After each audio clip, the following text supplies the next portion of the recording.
It has been more than 14 years since Mario and Sonic at the Olympic Games London 2012 came out. And this game has to be one of my most played games on the Wii, by so freaking much. When I was a kid, I was legit so obsessed with this game. So obsessed even that I often freaking dreamed about how the heck I could be a King Boo in Dream Sprint. Yeah, I just can remember that I used to play London Party non-stop and literally loved every single thing about this game. Heck, I even love scratching the bonus cards and looking for my records. And even now that I'm a bit older, I sometimes boot this game up and it is still just so much fun to play, even now that the series has been discontinued. From the gymnastic events to the swimming events, I just loved every single event in this game. And recently, I made a video looking back on one of my other favorite Mario sports games, being Mario Sports Mix. And because of that, I just really was in the mood to also replay this game and see if it's still so much fun. And also kind of for the same thing that I had with Mario Sports Mix, it's kind of an excuse so that I can play this game again. When I first opened the game again after several years, I legit got a wave of nostalgia all over my freaking body. And just stepping into this game's world, and after playing every single event in this game, I just kind of felt like a child again. A child who needed to go to bed because he had school the next morning. The events in Mario and Sonic at the Olympic Games London 2012 are just what makes the game already so freaking good. In total, there are 21 normal events in this game, which makes it one of the most in the entire series. For these events, there are many that already were in Beijing 2008, but there are also some new ones that got introduced in this entry. A couple of them being canoeing, beach volleyball, football, and badminton. Because they added these events, there was of course more to choose from, but there's one other thing these four have in common. These events are formally multiplayer focused, and this was great for when you were playing with a friend or family member. Because London 2012 was way more multiplayer focused than Beijing 2008. I can't say it enough, but the events in this game were just so freaking good, and it definitely felt like a big upgrade from the Beijing games. Some of my favorites were fencing, because I could mash the Wii remote like a freaking idiot, the gymnastics events, but then formerly trampoline. I loved this one so much when I was younger, but by far the event I've played the most has to be football. I was always trying to score 99 goals and let the opponent team get 0, but I never actually succeeded, because it's literally almost impossible to do. But it was just really fun to try. And this was also my introduction to the phenomenon of rage, which I thank this game a lot for. Thank you so much. I also love the swimming events, and especially the synchronized swimming event. This event was just some crazy work. This with friends was absolute chaos, and we always screwed it up. The events in this game were just so much fun when I was younger, and it definitely holds up when you look at the later entries in the series. And they for sure made a good choice of adding several events where you can also compete against each other at the same time. This made the game so much more fun, and made me play this game more when I was with some of my friends, instead of freaking Just Dance. But where I for sure spent the most time in this game was in the London Party game mode. I also said this in my ranking, but this is actually a sort of Mario Party, but then of course worse. But one thing is for freaking sure, I've played this way more than Mario Party when I was younger. Basically what London Party is, you have the sticker sheet which you need to fully cover with, you guessed it, stickers.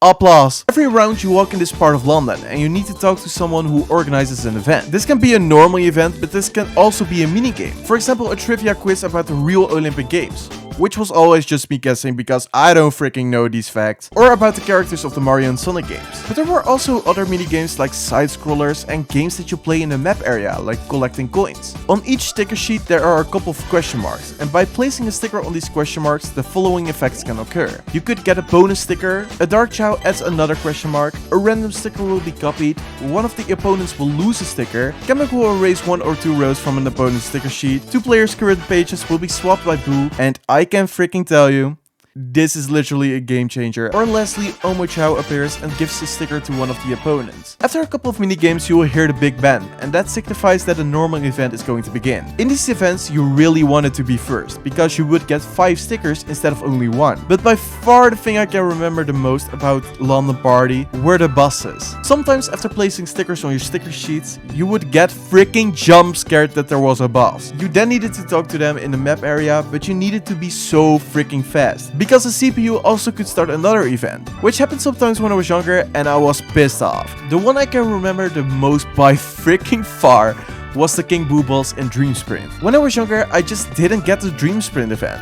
and thought it was the biggest bullshit ever. I just couldn't manage to defeat King Boo, and I can't remember when I finally had beaten him. I beat him by so much, and I was so freaking happy. I really think that Sega cooked so freaking hard with this mode, and it was so good to see the Mario Sonic games become way more multiplayer focused. And also, it is for sure more than a worthy successor to the festival game mode in Mario and Sonic Vancouver 2010 on the Wii. Then, we need to talk about the dream events of this game, because oh my god, they did not come to play. Not necessarily the amount of dream events we got, because we only got 10 dream events, which is plenty if you compare it to the other games in the series. But these dream events are so crazy good. I firstly love that the dream events have these references to other Mario and Sonic games. When the normal events are literally the normal Olympic games, these dream events are taking place in different locations of the Mario and Sonic universes. For example, you have Dream Hurdles, which takes place in Battle Rock Galaxy from Super Mario Galaxy, but you also have Dream Rafting, which takes place in Cheep Cheep River from New Super Mario Bros. Wii. I was always a huge fan of the dream events that were taking place in galaxies from Super Mario Galaxy, because this game is really special for me. And it was just really cool and really heartwarming to see it in another game I absolutely love. As for my favorites, I firstly have to talk about Dream Long Jump. This one is just so freaking cute, and this has to be one of my most played events out of all of them.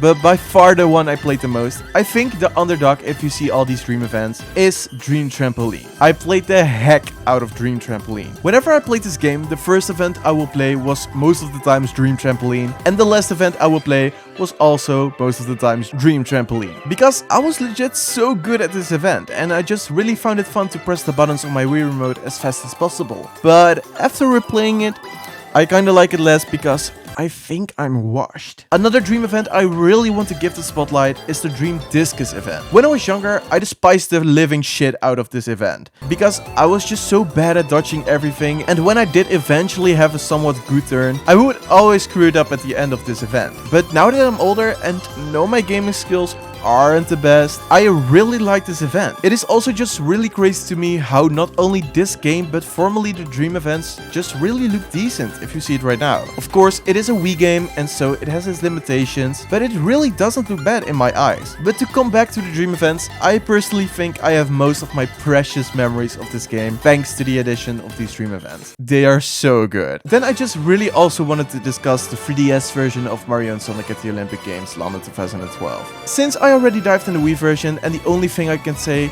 is that it's perfect and that I really love everything. I really wanted to talk about the 3DS version because the 3DS version is low-key trash. I mean, don't get me wrong, I've had some fun moments with this game, but nothing compared to the Wii version. And after the phenomenal Wii and DS versions of the Vancouver Olympic Winter Games, where I also like the DS version a tiny bit more, I was really looking forward to not only playing the Wii version, but also the 3DS version. But oh my god. Let's begin with the good things about the 3DS version. One of the best things in the entire series has to be the story mode in the Vancouver DS game. Heck, I replayed it last year and made a whole video about it, but this is for sure why it stands out more than the Wii version for me. Now in the 3DS version of London 2012, there's also a story mode, but it doesn't even come close to the one of the Vancouver game. I mean, it has been a hot minute since I've played through it, but from what I can remember, it was not really that special. Moving on, when I booted up the game for this video, I was just kinda in shock because I couldn't remember that the 3DS version had so many freaking events. And after looking it up, my mouth was legit on the freaking floor.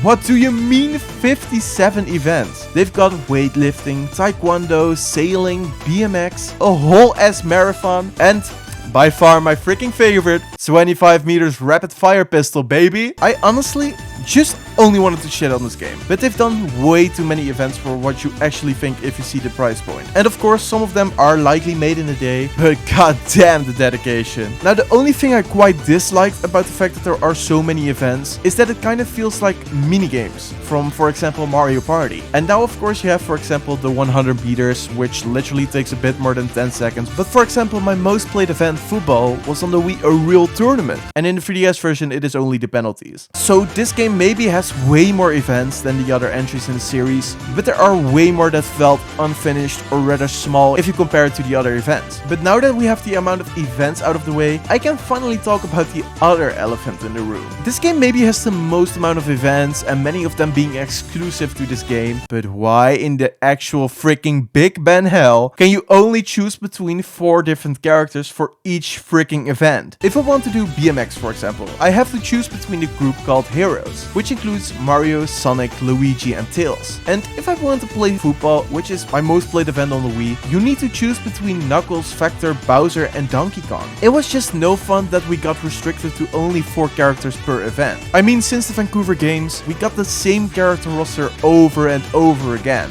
And we wanted more characters. Not less, now that I've done a small deep dive in this game again, I can see why I prefer the Wii version over the 3DS version. But it was an absolute shock to see so many events in this game.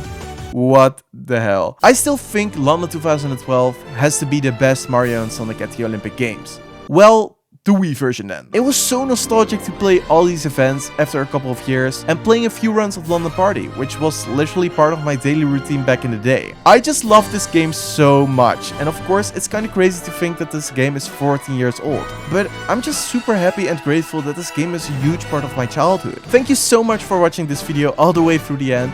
I hope you liked it. If so, please like the video and subscribe to the channel, and hopefully till the next time. Goodbye!